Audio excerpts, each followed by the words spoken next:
boa noite a todos. Boa noite.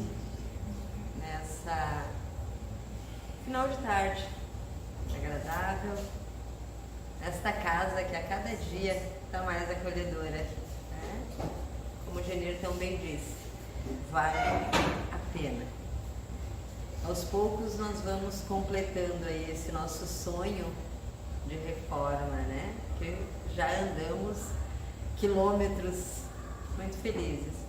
E nada disso aqui aconteceria se não fosse a participação de inúmeros de vocês e inúmeros outros.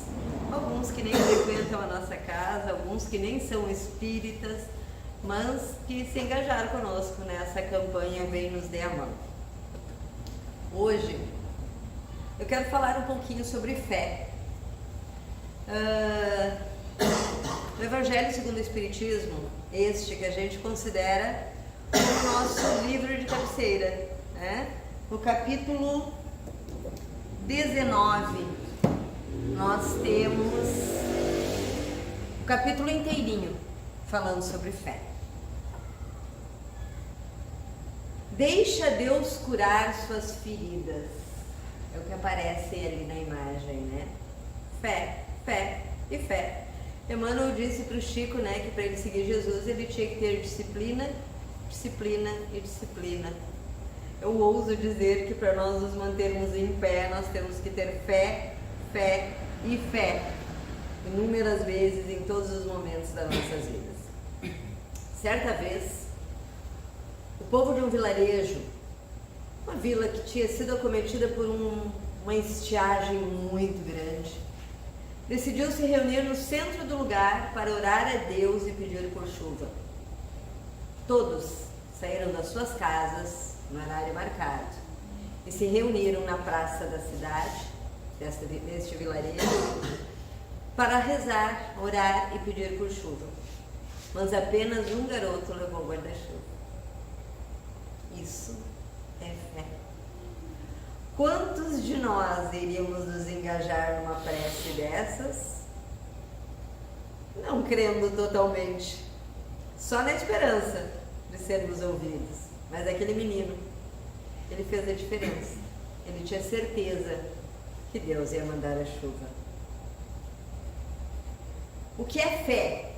Fé é acreditar, confiar. Imagina quantas coisas a gente acreditou desde a nossa infância. Coelhinho da Paz, Papai Noel. Quantas crenças. Alguns de nós viemos oriundos de outros credos religiosos, não é verdade? Que creem também no mesmo Deus que nós cremos, mas de formas diferentes. Confiar, isso sim. Isso tem a ver com relacionamento. A gente confia naquela pessoa com quem a gente se relaciona, mas a gente conhece. Não é verdade? Quem confia totalmente em uma pessoa estranha?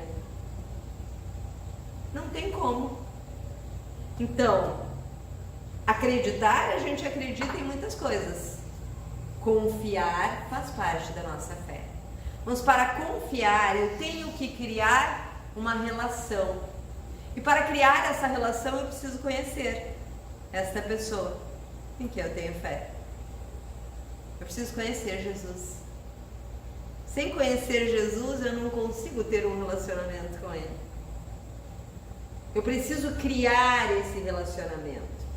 E para criar esse relacionamento, através do estudo, frequentar a religião que a gente escolheu, bons livros, bons filmes, conversar com as pessoas, principalmente aquelas que passam por momentos difíceis e se mantêm firmes, fortes, porque confiam, não simplesmente porque acreditam, mas porque confiam que Deus vai sustentá-los mesmo no meio das tempestades. Quando você joga um bebê de 1 ano de idade para o alto, Ele dá risada porque sabe que na queda alguém vai segurá-lo. Isso é confiança. As crianças se jogam para os nossos braços, não é verdade? Nós temos que estar sempre muito atentos, porque às vezes até de uma escada um bebê vem e vê uma avó, um tio, uma mãe e se joga. Isso é confiança, gente. A gente inúmeras vezes não se joga nos nossos projetos porque a gente não confia. E fé são dois tipos. Eu preciso ter fé em Deus acima de todas as coisas, em Jesus, nos luzeiros, nos nossos anjos guardiões, né? Que é toda uma egrégore, e fé em nós mesmos. Porque se eu tiver apenas fé em Deus, em Jesus, e não acreditar em mim, como herdeira desse universo, né? Filha desse Pai, eu não me movimento.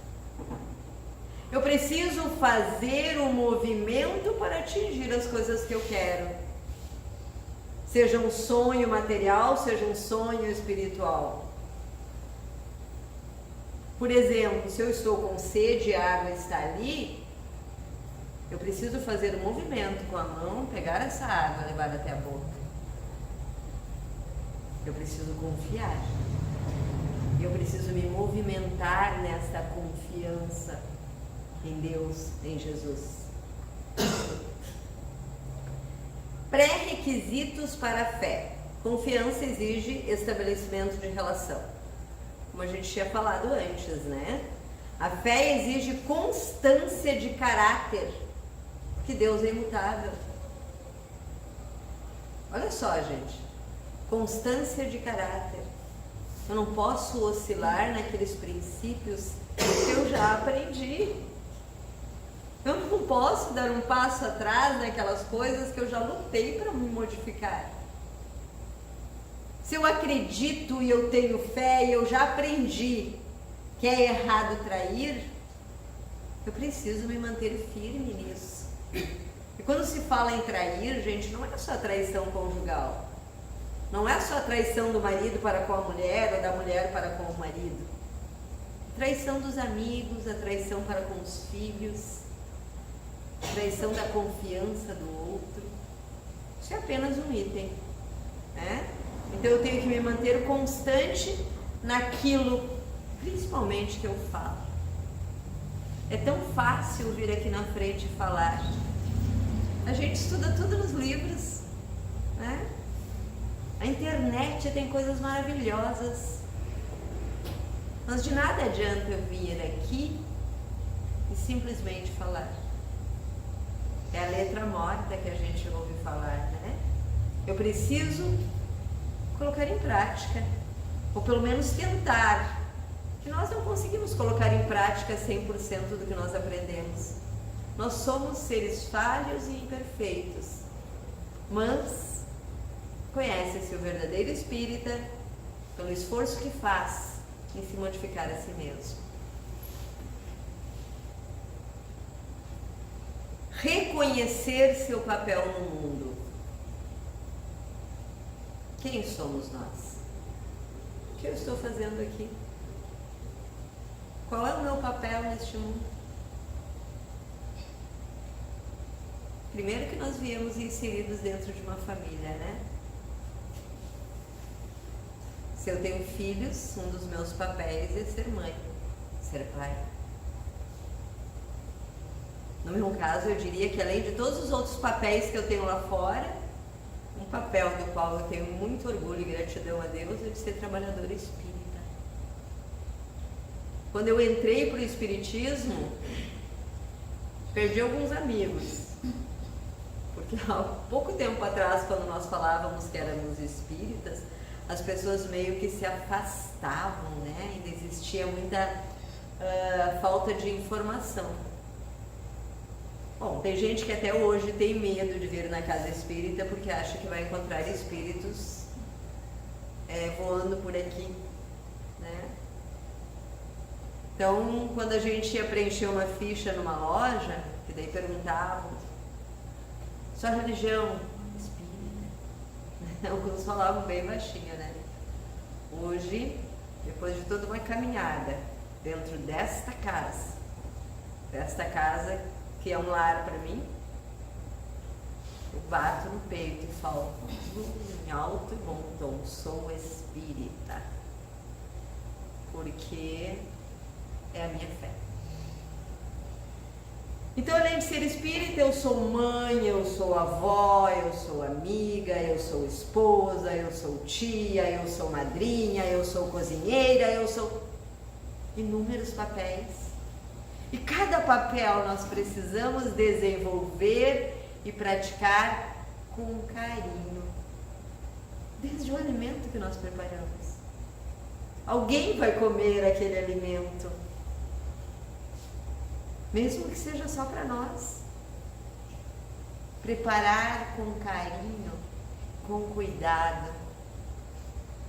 Tudo aquilo que nós preparamos com carinho, com cuidado, com amor, tem um sabor diferente, né? Outro pré-requisito, ser grato. Tantas coisas para nós agradecermos, né? Inúmeras vezes nós não abrimos os nossos olhos para perceber a quantidade de coisas pelas quais nós temos a agradecer. Só de abrir os nossos olhos pela manhã.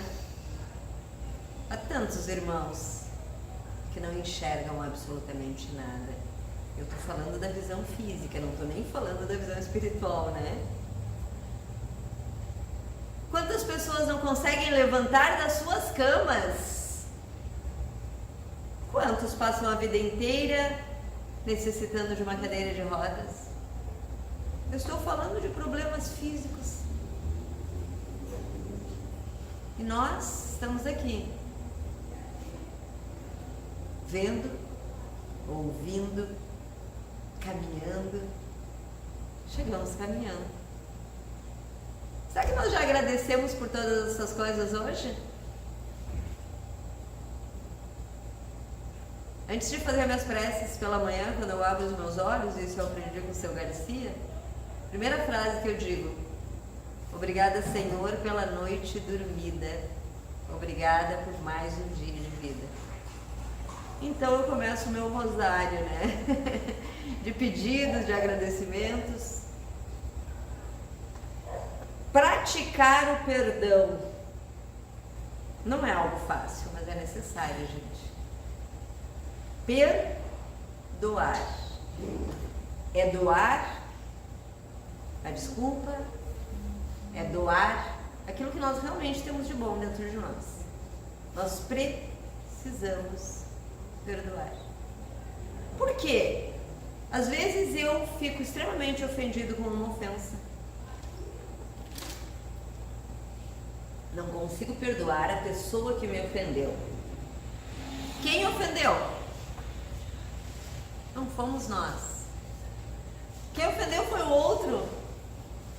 Por que eu tenho que carregar no meu coração, tenho que carregar na minha bagagem espiritual, nos meus ombros, toda esta dor, todo este rancor, todo este veneno que circula pelas minhas veias? Eu não fiz nada.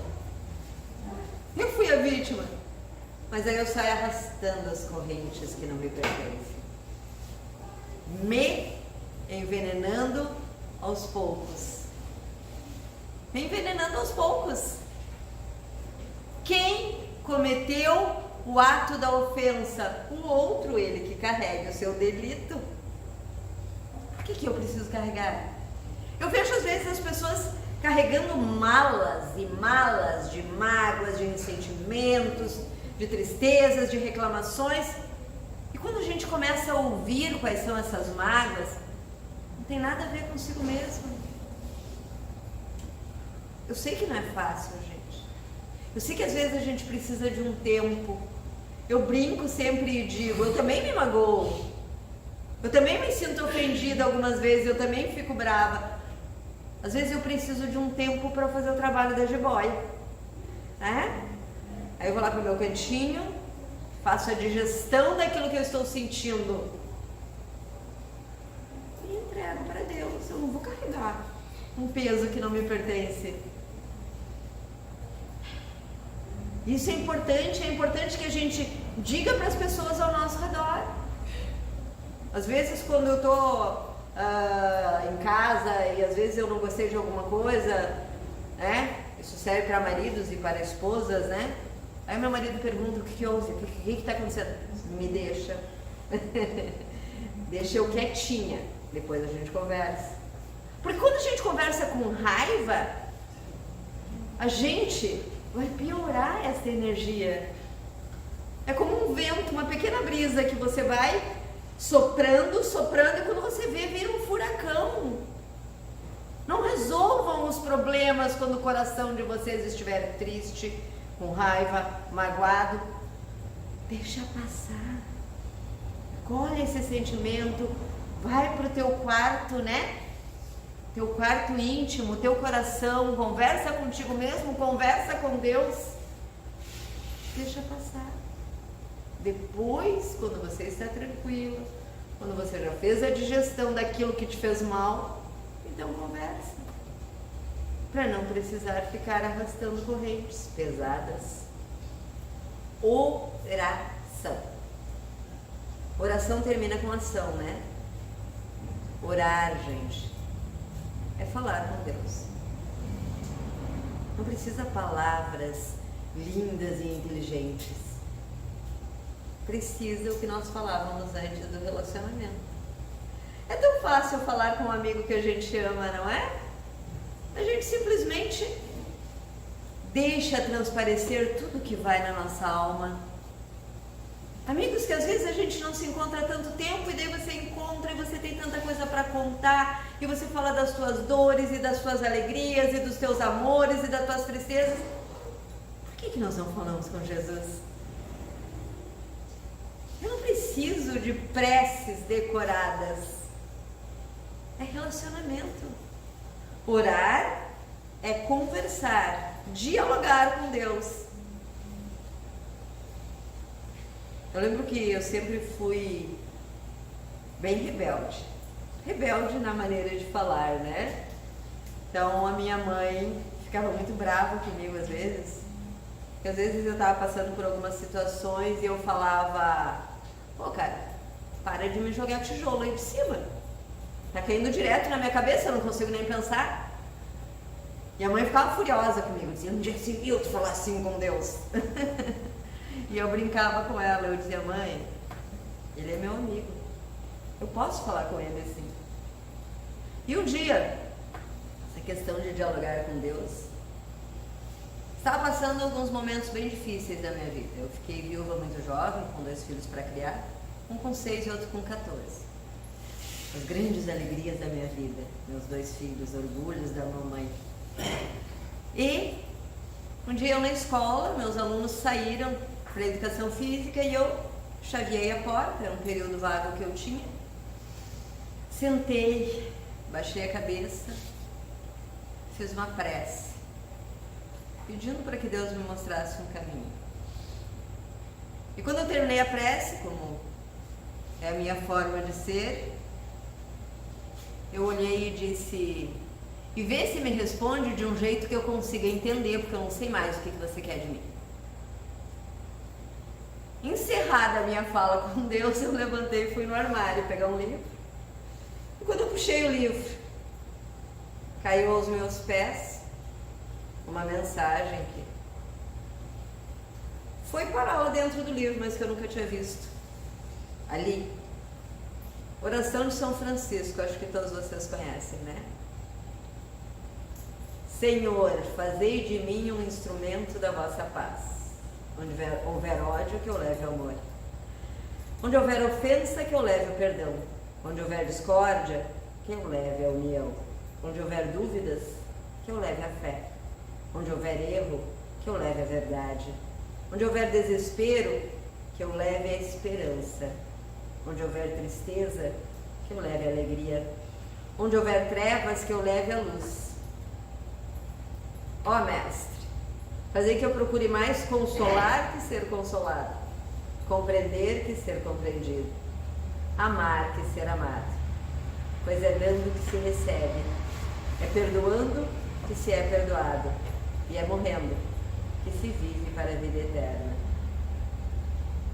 Terminei de ler em lágrimas, as lágrimas pingavam no assoalho da sala de aula, e quando eu terminei a leitura, eu olhei para cima e disse: é só isso que o senhor quer de mim?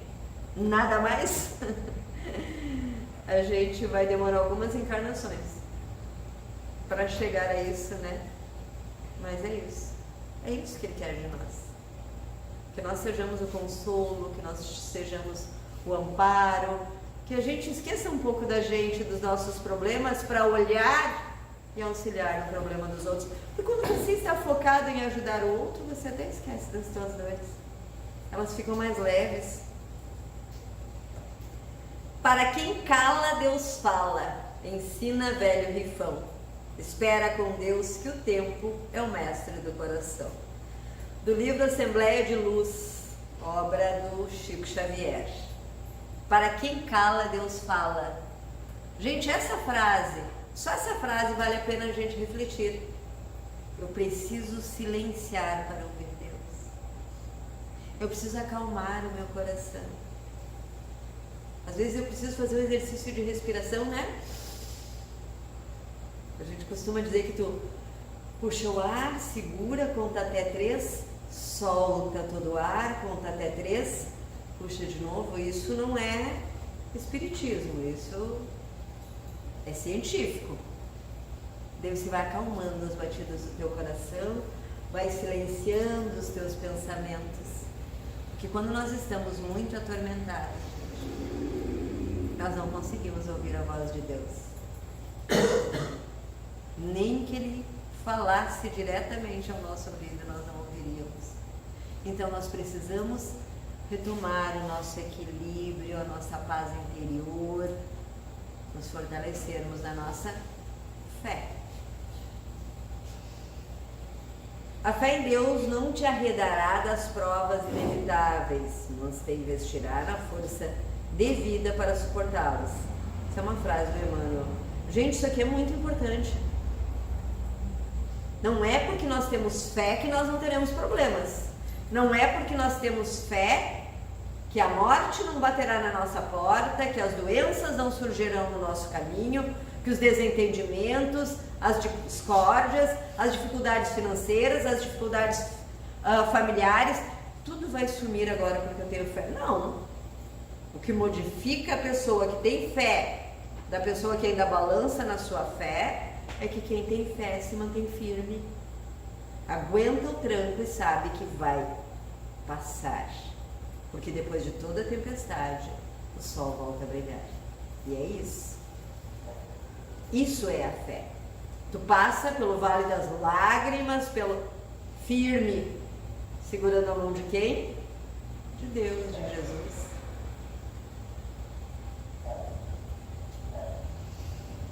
Fé não é achar que Deus fará tudo o que você quiser. Fé é crer que Ele fará o que é melhor para você. Nós somos muito infantis ainda, né? Nós sempre queremos do nosso jeito. Sempre. Eu tive uma semana aí que eu orava para Deus. Ele, graças a Deus, me ouviu. E eu dizia: Senhor, que a Tua vontade se faça. Mas se eu tiver um pouquinho de merecimento, faz a minha nessa hora. É o diálogo com Ele, né? Ele é livre para fazer ou não. A tentativa é livre. Nós precisamos confiar que Deus vai fazer sempre pelo melhor. E às vezes o melhor não é o que nós queremos ou o que nós esperamos. Fé não significa necessariamente que Deus mudará a situação. Algumas vezes significa que Deus está usando a situação para modificar você. Olha só, gente. Às vezes a gente pensa, vou pedir para Deus mudar essa situação na minha vida, mas Ele está usando aquela situação justamente para a gente crescer. Eu preciso passar por aquele processo. Eu preciso passar por aquela tempestade. Eu preciso passar pelo meio do fogo para então eu renascer do outro lado. Então as dores não vêm por punição, As dores nos vêm para a aprendizagem. A preocupação olha em volta. A tristeza olha para trás. E a fé olha para cima. Chico Xavier. Olha só. Quando eu me preocupo muito, né? Eu me preocupo. Eu começo a olhar as coisas ao redor. Me preocupando com o que pode acontecer, com o que irá acontecer. Né? Fazendo cogitações. Quando eu estou muito triste, eu só olho para baixo. Eu só vejo o que é triste. E a fé a gente olha para cima. Porque é do alto que vem a força para recarregar as nossas energias. É do alto que o sol brilha. É do alto que esse Pai maravilhoso nos ilumina através de tantos benfeitores do mundo espiritual. Irmão, tenha fé e perseverança que Deus te auxiliará e protegerá. Sintonize as forças positivas através da oração e do trabalho no bem. Procure se melhorar a cada dia e então encontrará a paz e a harmonia necessária ao teu bem-estar moral.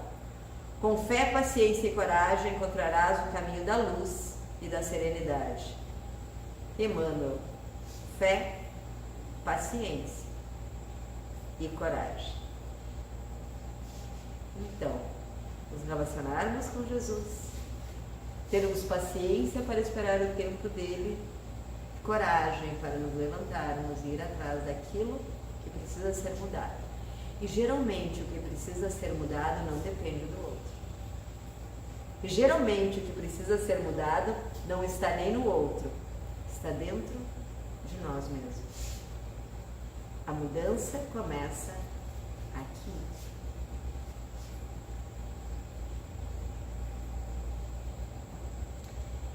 Deixe a sua fé ser maior que o seu medo. Adoro aquela imagem ali, né? A fé nos dá asas. A gente confia. É o que eu falava da criança antes, né? O bebezinho, ele se joga para o nosso colo. Porque ele confia. Antes de tudo, fé. Depois de tudo, gratidão. Se Jesus está no barco, não temas as tempestades. Salmo 89, 9. Jesus está no barco. Ele disse que ficaria conosco até o fim dos tempos. Este barco que nós estamos em alto mar, passando por momentos de águas tranquilas e outros momentos de ondas enfurecidas, tem um comandante. Este comandante se chama Jesus. E ele, no momento certo, acalma os ventos, acalma as ondas. Este é o nosso mestre. Como não vamos confiar nele? Este mestre amoroso, esse mestre que se fez carne e veio até nós. Que nós, em momento algum, esqueçamos disso. Vou contar uma historinha bem rapidinho, acho que alguns de vocês até já ouviram, né, antes de encerrar. Diz que um executivo tinha muito medo de andar de avião. E ele entra no avião e tem uma criança do lado dele. Com 5, 6 anos, o menininho. A aeromoça vem, arruma e tal o menino no banco, né? E ele tá com um livrinho pintando. Começam a iniciar os procedimentos para o voo. E o menino tranquilo, viu? Começou a suar, abriu o colarinho, suar frio, o coração batendo a 1000. O avião começou a subir, ele olhou para o menino, não se aguentou e disse: garoto, você não tem medo? O menino olhou para ele com a maior tranquilidade e disse: não, tio, o meu pai está pilotando o avião, né? Deus está pilotando o avião das nossas vidas. Por que nós temos tantos medos? Por que nós nos desesperamos tanto? Precisamos ter confiança.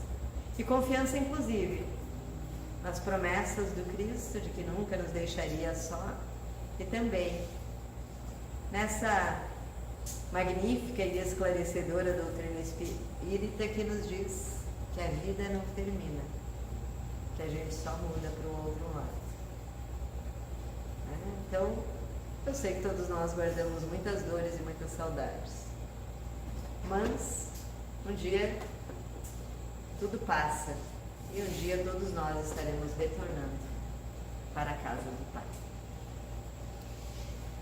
Então, neste momento, encerrado o que eu tinha para conversar com vocês nesta noite, eu peço para que vocês fechem os seus olhos. E nesse fechar de olhos, respirem profundamente, deixando que essas energias de luz desta casa adentrem pelas narinas e circulem por todo o nosso corpo. Energias de luz do amor do Cristo, deste Cristo, com quem a partir de hoje nós vamos estreitar mais e mais os laços de relacionamento, buscando conhecê-lo, buscando entendê-lo e principalmente buscando seguir o teu exemplo, Jesus. Que os nossos anjos guardiões nos amparem e nos auxiliem nesta jornada, para que nós não sucumbamos a atalhos, às quedas, às dificuldades. Que cada vez que nós cairmos, nós saibamos que ao nosso lado alguém estende a mão para nos levantar novamente. E nos pondo em pé, que nós possamos nos pôr também a caminhar. Porque a vida é uma caminhada incessante, que nunca nós desistamos dos nossos sonhos, dos nossos propósitos, da nossa reforma íntima, da nossa busca pelos ensinamentos do Cristo. Estamos aqui de passagem. Que nós possamos nos livrar das bagagens negativas, deixando para trás tudo aquilo que nos causa dor e seguindo firmes e fortes na certeza de dias melhores. Amado Mestre Jesus, eis-nos aqui, batendo a tua porta, e tu, Senhor, conhece o coração de cada um de nós e as nossas necessidades.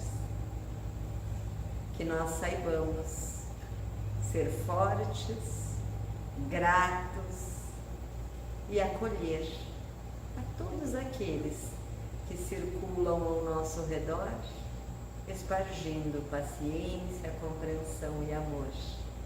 Que assim seja. Graças a Deus.